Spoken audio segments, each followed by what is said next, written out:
জয় শ্রীকৃষ্ণ। রাধে রাধে। দেবী অম্বিকা ভাবছিলেন যে আমি কি করব।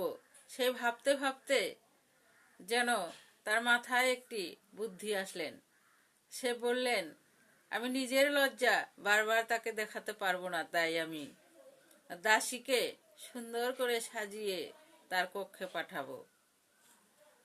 সত্যি সে কি করলেন, দাসীকে সুন্দর করে সাজিয়ে ব্যাসদেবের কক্ষে পাঠালেন। আর সেই দাসীটি ব্যাসদেবের কক্ষে প্রবেশ করে সুনজরে এবং ভক্তি ভরে ব্যাসদেবের দিকে তাকালেন। তখন দুজনের মধ্যে খুব সুন্দর একটি মিলন হলেন। সেই মিলনের সুবাদে সেই দাসী গর্ভবতী হলেন। তার গর্ভে একটি কৃষ্ণ ভক্ত এবং বুদ্ধিমতী খুব সুন্দর একটি সুসন্তান প্রবেশ করলেন।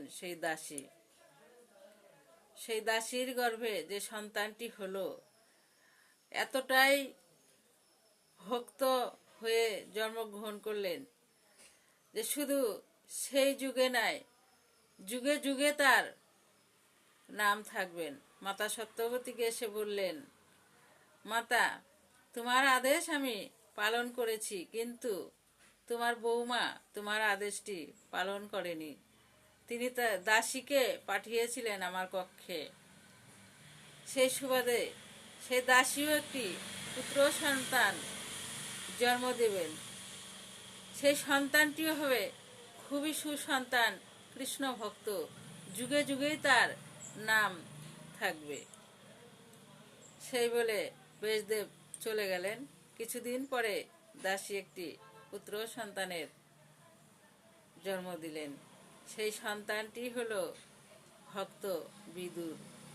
জয় শ্রীকৃষ্ণ। রাধে রাধে।